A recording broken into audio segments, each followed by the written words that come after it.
think working on your mindset is definitely the biggest advice that I could probably give. You can do all of the healthy things to keep your body the way that you need it to be. But if your mind is constantly, there's no way that you can switch off, or you can't seem to just sit down and read a book or spend 30 minutes a day doing something that you really enjoy and that you love. I always say that I don't have an off switch, and I don't think many entrepreneurs or many business owners have an off switch, but it's maybe learning to have that volume button. I don't think we're ever going to be able to just turn everything off completely, because my mind certainly just goes, well, I'd love to do, even if I'm not thinking about work, I'm thinking about what I would like to do for my business, like next steps and that sort of thing. But I think that's, in a way, that's a little bit healthier than just constantly working because you're in a panic mode and you're stressed and that sort of thing. So I've certainly learned to stop the doom scrolling on socials, and maybe don't watch as much TV and sit and read a book instead. Maybe listen to an audiobook or some podcasts instead of just, social media can really trip you up, I think. So, but I think it's looking after your mind and figuring out means to you. Everybody's different. So whatever that means to you, then do that.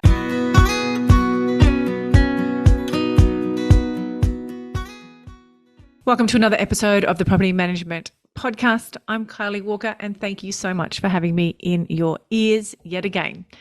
Now, I want to ask you a serious question here. Do you listen to your body?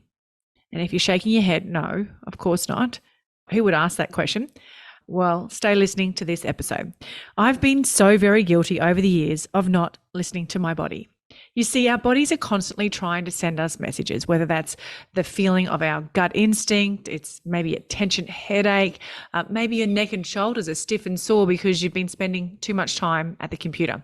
There's all sorts of things it's constantly trying to tell us, and yet we just keep pushing through and ignoring those telltale signs something's not quite right in our world. And generally, there's something emotionally or mentally going on that we aren't dealing with. And this was me for years. When I started running my own business, I just constantly pushed through. I never took a break. I just worked.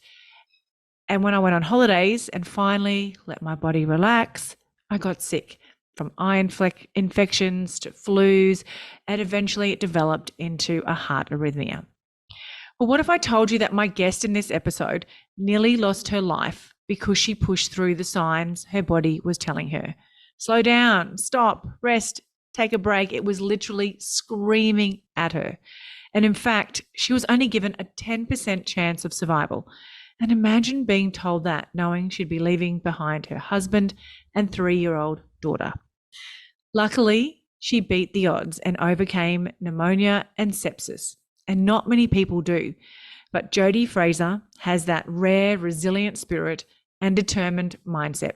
And it's not really a surprise that she's an award-winning property business owner. Jodie is the owner and director of Fraser Allen Estate Management in the UK.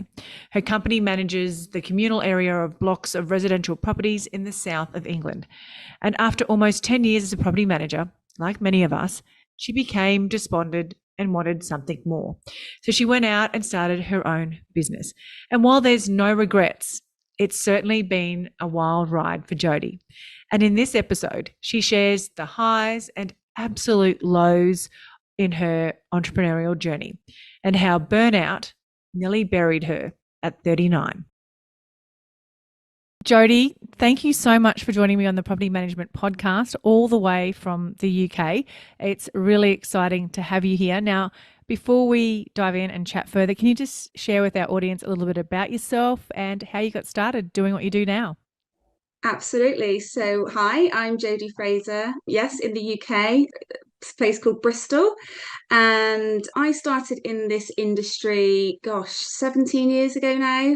And I just started feeling quite, 10 years in, changing different companies and that sort of thing. I started to feel quite despondent, I suppose, with how things were being run and how I couldn't do what I wanted to do. And that was to look after the client and to look after the people living in the properties that I was managing. I was just finding it more and more difficult to lead a team when my leaders weren't really leading me in the way that I saw as being appropriate for the industry, I guess. And so that led me to start up on my own, and start my company, Fraser Allen Estate Management, 7 years ago, which has been a challenge.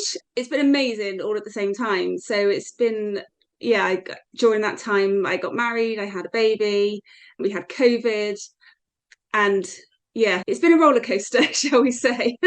Yeah, well, you also had a health crisis in amongst Did. that.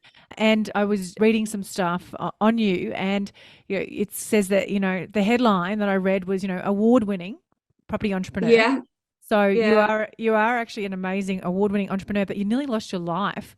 And it was a very scary end to a burnout story. So can you share with our audience, because I know a lot of people are going to be able to relate to this, how did you get to that point? So this was November 2022 is when I actually got hospitalized with pneumonia and sepsis. But prior to that, I'd had numerous chest infections, just kept being generally under the weather. But as you do when you're a business owner, you keep going, you ignore it, you maybe have a few hours sleep in the afternoon, but then you work into the evening and that sort of thing. And I had a chest infection when I was on holiday with my family back in September last year. And yeah, I was really, really poorly, but the doctors didn't really do much over here. They only gave me 3 days worth of antibiotics. It obviously didn't clear up the infection, but I kept going stupidly. I didn't push it. Our NHS over here, the doctors and everything, they're all working so, so hard, but the NHS is really on its knees. And, from a cost perspective, they obviously didn't want to give more antibiotics than they felt that they needed to. However, I needed more. And then leading on to November, I got a chest infection again, some more antibiotics, didn't clear up, carried on working, went to an awards event on one evening and a charity event the next evening. And that evening, when I was at the charity event, is when I got really bad and my heart rate went up ridiculously to 100 and over 100 anyway, 114, I think it was initially. But by the time I was hospitalized, a few days later, my heart rate was 140, really high fever. I couldn't breathe. And I was diagnosed with sepsis and pneumonia. And I was very, very close to not being here anymore. Which Yeah, must they have been said I tough hadn't. news to hear. It was awful. My mum was with me. I was trying to get hold of my husband. He was in work and at a conference, so he didn't have his phone with him. So but the doctors managed to get hold of my mum. She came to the hospital with me, and they basically said, if the treatment doesn't work in the first hour, then I've only got a 10% chance of surviving.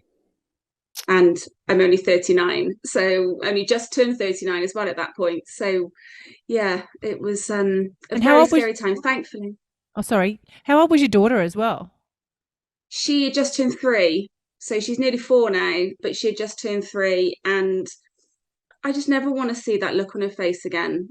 When, like, even now, nearly a year on, she'll, if I fall asleep on the couch or whatever, and she'll say, "Mummy, are you poorly, or are you just tired?" And it's just think, oh my God, has that affected her to the point where she's not going to forget what happened to me, even though she was only 3? And it's just terrifying, really.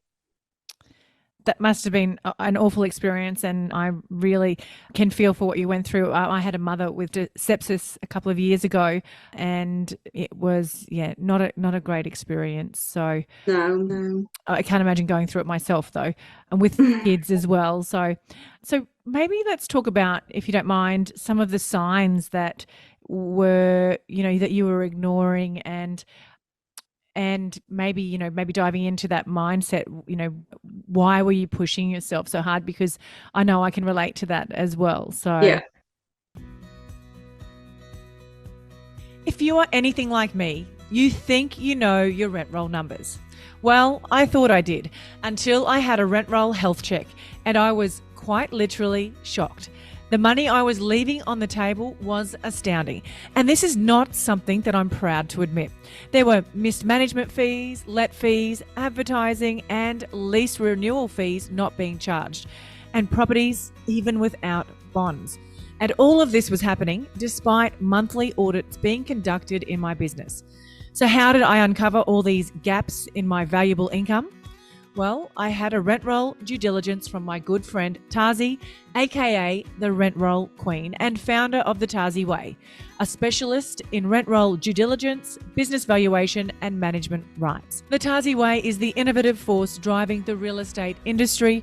With 25 years of business and real estate acumen, they find gaps and risks in your agency to find undiscovered value. If you'd like to book your business in for a rent roll due diligence, head to the link in the show notes and mention That Property Mum for a 10% discount. I mean, from the pushing myself side of it, I honestly felt like I didn't have a choice. You know, it's my business, the buck stops at me. Yes, I've got staff and they're amazing, but I'd only recently taken them on. They weren't fully trained at that point. I didn't want to let them down. I didn't want to let my family down from a financial perspective. If I didn't work, I didn't want to let my clients down because, you know, I've got a lot of clients, so I didn't want them to feel let down by me if I wasn't working. And I honestly felt like I didn't have any other option. There was no opportunity to rest. There was emails coming through, there were phone calls coming through. I had to keep going. And I just couldn't see any light at the tunnel. And I know that sounds ridiculous when it's your health and it's your family at risk, but when you're in it, I just couldn't see any way out. I just couldn't see that there was going to be an option for me to stop, or if I could just get to the weekend, I can rest. But actually, I still need to do at least 5 hours of work. So I'll rest, but I'll work, but I'll work a bit in a more relaxed setting. And it was just so difficult to try and see a light at the end of the tunnel, if that makes sense. It was very, very hard. And I know that sounds stupid, but No, and I guess the signs that you were ignoring was just those physical signs, you know, the they fevers, the were, chest yeah. infections, the Yeah, fevers, chest infections. I kept getting, you know, the odd cold and just thinking, oh, it's just a cold, it's just the time of year, or constant headaches, always getting headaches. And to be fair, that's my biggest sign now. I've been struggling for the last couple of weeks with really bad headaches and migraines. And I know now that if I start feeling like I get quite, if I start to sweat like at the back of my neck and inside my arms, my vision goes. I feel a little bit like I may have had a little bit too much to drink, for example. You know, you've had too many gins and everything starts to spin. That's how I feel before I get a really bad headache. So I've started to recognize now and just think, well, I just need to take some painkillers and go to bed for a few hours. And it's not ideal because obviously I'm still getting the headaches because I'm working too much, maybe. But at least I'm recognizing the signs a little bit more now and looking after myself a bit more. Well, let's talk about that. Let's talk about some of maybe, you know, what an experience, that near death experience. Sorry to sound so dramatic, but that's kind of what you did have. Let's talk about some of the transformations or changes in your life since that experience. And what advice would you give to someone who maybe is on the brink of that, not just burnout, but that goes beyond burnout? And I was exactly the same. I ended up with a heart condition, purely from too much stress and my overactive nervous system. You know, that even goes the next step beyond burnout, where it's literally your body saying, I'm not doing this anymore. So what advice would you give someone who is, you know, on the brink of burnout and beyond? Yeah, I mean, I think there's the generic obvious things like, you know, exercise, eat healthy, drink lots of water, all of that kind of stuff. But I don't think there's not enough water in the world to take away the fact that your mind isn't where it needs to be. So I think working on your mindset is definitely the biggest advice that I could probably give. You can do all of the healthy things to keep your body the way that you need it to be, but if your mind is constantly there's no way that you can switch off, or you can't seem to, you know, just sit down and read a book, or spend 30 minutes a day doing something that you really enjoy and that you love. And I always say that I don't have an off switch, and I don't think many entrepreneurs or many business owners have an off switch.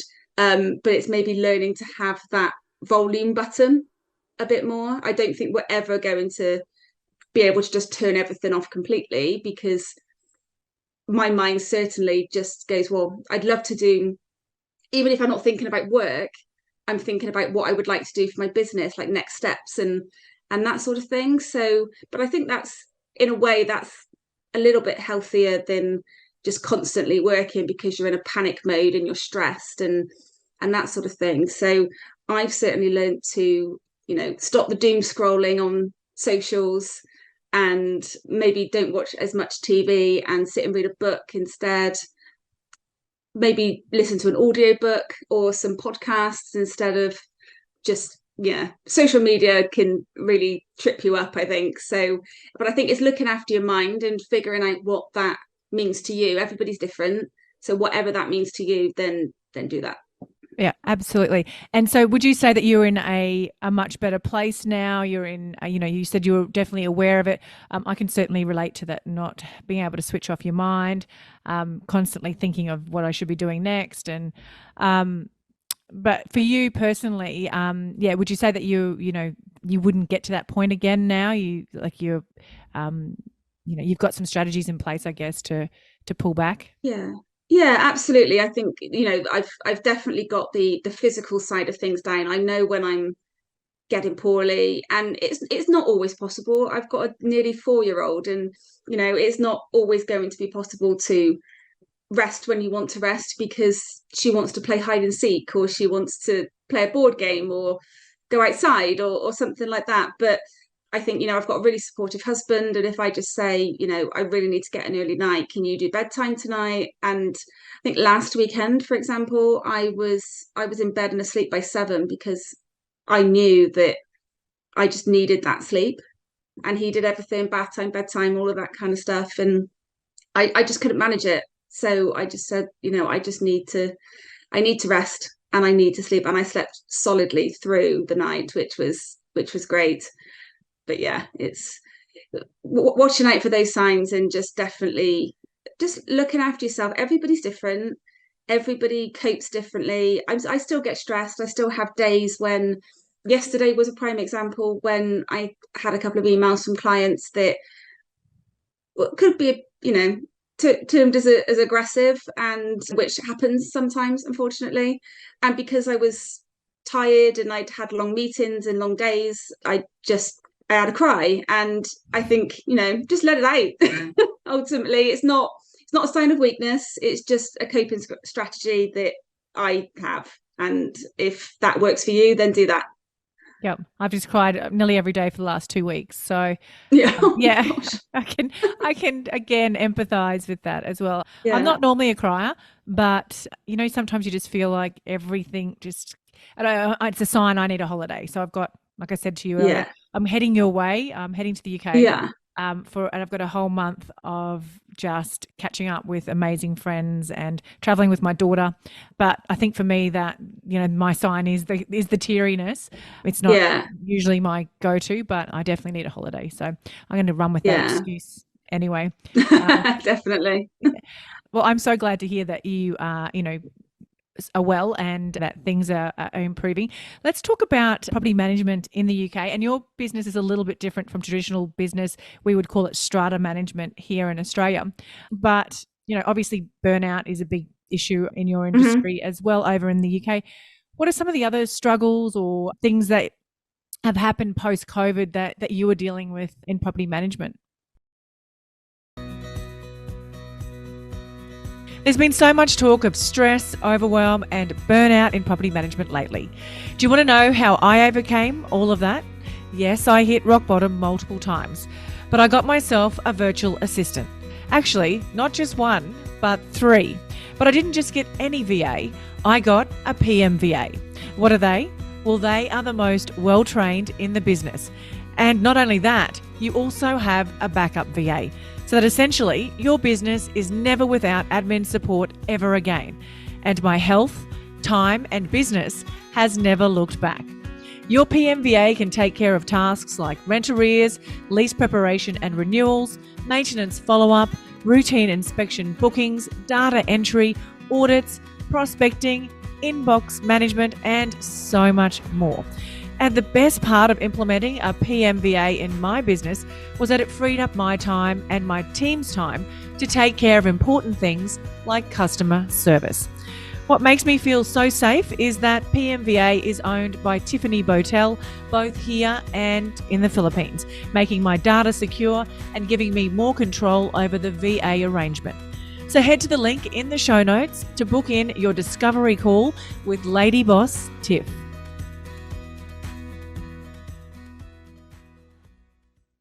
I think post-COVID is mainly the issues around getting materials. Materials are really expensive. Things that, if you're looking at doing an internal decoration of a communal area, for example, you're looking at maybe 3-4 times more than what it would have been a couple of years ago or pre-COVID. And obviously we're in a cost of living crisis, there's an energy crisis going on. All of that stuff is affecting people and being able to pay their bills. So if you then add on the fact that everything is increased, if you want any work done to your building to maintain your asset, that obviously then gets really tricky as well. And then you get people complaining that, things aren't being done to the standard of the terms of their lease, for example. But if you don't have the money there, you can't maintain the building. And also from the flip side, from the business point of view, if people don't pay what we call service charge towards the communal area, I can't take my management fee. So then I don't get paid. So then I can't pay my staff. So it's just this whole vicious circle of drama really since COVID. But we're also going through the issues post, I'm sure you heard about it, when Grenfell Tower burnt down, and all of the crisis we've got going on with that, building safety, fire safety, all of those things. There's a huge push, obviously, quite rightly, to make sure that buildings are safe from fire and combustible cladding.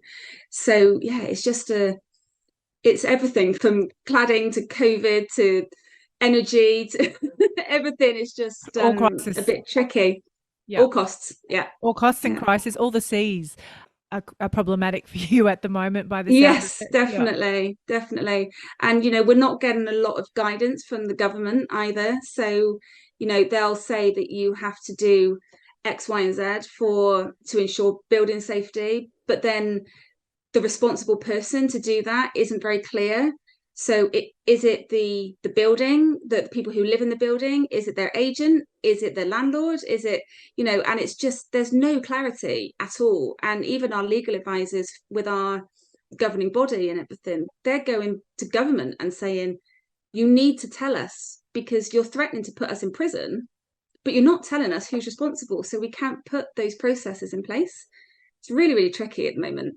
That sounds like a bit of a headache. No wonder, there's a bit of stress and burnout, and yes, nervous systems are highly activated because there's nothing worse than grey areas in legislation. And if you can't go back to your property owners and say, hey, if you don't do this, you're going to jail. I'm not. Yeah. So you need to pay this money, or we need to make this compliant. But if there's not that, and that the property owner's coming back to you and saying, well, no, there's no threat there, like it's back on you. That must be a tough spot to be in. It really is. And, unfortunately, because there's no clarity, in a way, people can make up their own rules. So, some developments, none that I manage, thankfully, but some that I'm aware of, a bit like what you just said, well, there's nothing, so there's no clarity on this, so we're just not going to do anything. And the managing agent is pushing, and ultimately that creates a difficulty between you and the client, that you don't want to have a bad relationship with your client. So from our point of view, we're trying to advise, and we're trying to say, these are the things that you need to do to make your building safe and compliant, and not just say for you as the building owner, for example, but as, the people who live in it. You've got 80 people living in this building, and you need to make sure that it's safe for all of them, and it's not just your decision. And then we find that people can get a bit aggressive with us, and it's not a nice place to be sometimes. And I'm working with a charity at the moment that they've designed this amazing app, which is like a personal safety app, or is a personal safety app, called Hollyguard. And you can put in there, like, if you're in a meeting, you can put when the meeting starts, and if it doesn't finish within the time period that you've set, that notifies your employer or whoever you put in, your next of kin, your husband, whatever. And the app is fantastic for our industry here in the UK, which is the fact that it gives you that sense of, well, okay, it's not going to stop something from happening, but if it does happen, I've put these processes in place that my loved ones or my employer are going to know if I haven't left that meeting, or if I haven't reached my destination, or if a client or a resident is being, which I've had personally, a bit unpleasant, stalking, harassing. You can put all of that information into this app, and if anything were to have happened to me, that information is stored in the cloud and it can be recovered by the police. So it's an amazing design of what they've done, and I really think it's going to be amazing for our industry here in the UK. Yeah.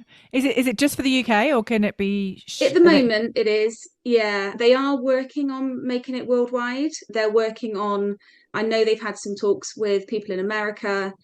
I'm not 100% sure on Australia yet, but that is the goal ultimately. They're a domestic abuse charity around. It was set up by a guy called Nick Gazzard, who his daughter was unfortunately murdered when she was 20 because her ex-partner was abusing her ultimately. And he's created this safety app for people who are, in a domestic abuse relationship, but also anybody who's out jogging, they can use it. Anybody who's just going for a walk on their own, or anything like that. But I picked up on it because the property industry needs something like this, even if you're going in from a sales or a letting perspective, or a rental perspective. You're still going into people's homes, you're going into properties on your own. It's a very lonely place to be, and lone working policies need something like this, and it's just fantastic. It really That's is amazing. Please let me know if they bring it into Australia. I will talk to Yeah, them.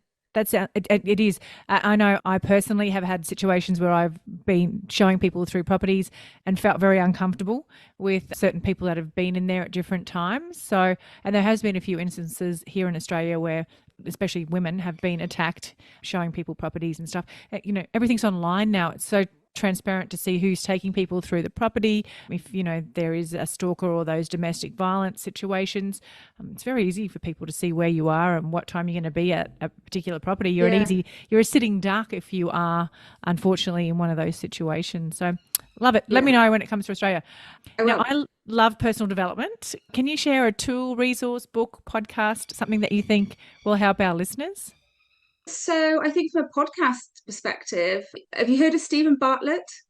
No. He's the Diary of a CEO. Oh, yes, I have. Yep. Yes, so Yeah. he's only early 20s, I think. Yep. Yeah, he's really, really young, and his podcast is fantastic. I was listening to one with him with Simon Sinek yesterday, and it's just, yeah, brilliant. And he has some amazing guests, but his early stuff as well is very, I think it's just on his own, and it's just very focused on personal development and mindset. He talks a lot about breath work and that sort of thing. So I think from a podcast perspective, I think Stephen Bartlett is just the one to listen to, definitely. And a book we've got over here, there's a psychologist called Dr. Julie Smith, and she has a book called Why Did Nobody Tell Me This Sooner, or something like that. And it's basically, I was reading it and I thought, oh my gosh, that's, why did nobody explain that to me, of why my mind works in certain ways, or how you can simple things like, if your tolerance level is, imagine a glass, and your tolerance level is the water that's filled that glass. If something else comes in, it's all going to overflow.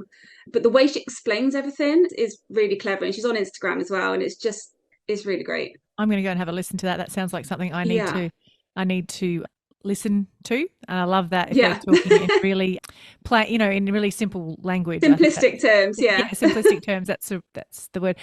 One question I want to just go back. I normally sort of wrap up now, but there's one question. A lot of my audience are in that process of starting businesses and that entrepreneurial. There's a lot of property managers who've, similar to your story, who were working, have been working for years, got a bit despondent, and have now decided to go out and start their own businesses. So maybe just want to quickly talk about how you overcame your fears or your limiting beliefs about going out on your own, and was it the best thing that you ever did, apart from getting burnt out? Oh yeah. Yeah, don't do that bit. From my perspective, I think I've always had that entrepreneurial spirit in a way. I remember when you've got the catalogues of where you could get everything from shampoo to a desk. And I remember going through one of those when I was younger, and just thinking I wanted to be a hairdresser when I was about 7, and going through this catalogue and being like, oh well, I'd like that chair, and I'd like this, and only the best for my clients. And I can remember it to this day. And I've always had that I'd love to run my own business. I just didn't really know what and how to do it. And it took me, I was in my 30s when I did it. I probably, if I'd done it in my 20s, I don't think I would have had the right type of confidence. I think, when I was early 20s, I was very ambitious, very much I'm going to reach this level by this time, and maybe a little bit too cocky for my own good. But I was just excited for my career and to build my career. And I'm a nice person. I didn't mean it in a cocky or arrogant way. I was just excited to progress. And okay, so if I reach this bit, what do I do next? And to get to that bit. But I just think I needed to write my own narrative in a way. I needed it to be about not all about me, but I needed to control things a bit more. I didn't want to wait until my boss decided I was worthy to be promoted, even though I worked so hard and done everything that he'd asked me to do or she'd asked me to do, and then they still said no. I just decided that, okay, well, now's the time to just go out on my own and see if it works. And it has, thankfully, but it's been a roller coaster. I'm not saying sometimes it's been amazing, and sometimes it's been, gosh, why did I do this? But no regrets? No. I think if you'd asked me a year ago or leading up to my being really, really unwell, I probably would have said, why did I do this to myself? But no, I don't think I regret it. I don't think there's any point in having regrets. I've done it now. So I can only learn and get better every day, and hope that I give a good service to my clients and everything, and just keep learning from everything. Brilliant. I love that message. Keep learning. It never stops. Yeah. You never get to a point, I think, when you've got your own business where you go, okay, I'm here now.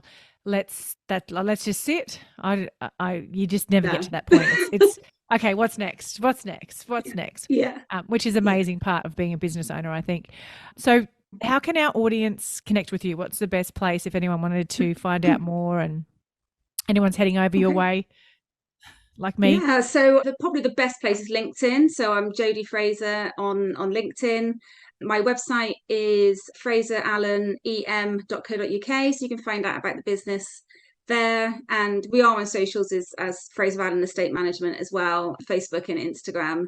But the main area that I post about various different things, from burnout to property management stuff, is LinkedIn. So it's probably the best place to get me.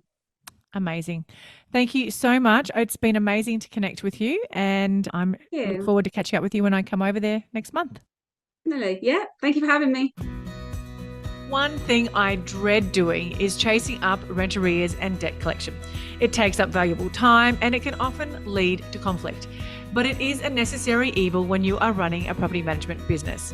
But there is an easier way to make sure your tenants' rent is paid on time and in advance, and it's called RentPay. RentPay is a secure and simple to use payment platform that saves agents time and money with fast, accurate receipting while making life better for renters. To top it all off, you'll never have to worry about dishonor fees or unknown deposits again. How good is that? Cleared funds are deposited straight into your bank account in a single daily payment with accurate receipting and reference numbers auto-assigned, and it's fully compatible with all trust accounting systems. It's a super flexible payment option for tenants who can pay rent in multiple ways, including direct debit, credit card, or instantly pay with Payer ID. Fees are minimal, and RentPay even helps with the rent arrears process by automating reminders to renters when payments are due or missed.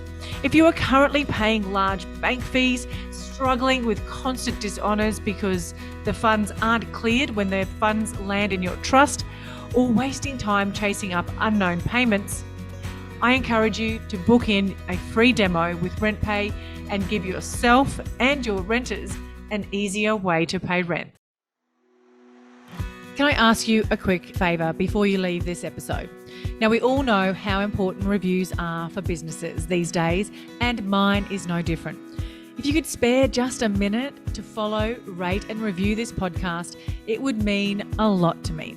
In fact, what would get me super excited is if you share this podcast with someone in the industry who you think might need to hear some of the episodes right now. And if you'd like to find out more about working with me or any of the products I have to help you start, grow or scale your property management business, head to my website, thatpropertymum.com.au, or check out the links in the show notes.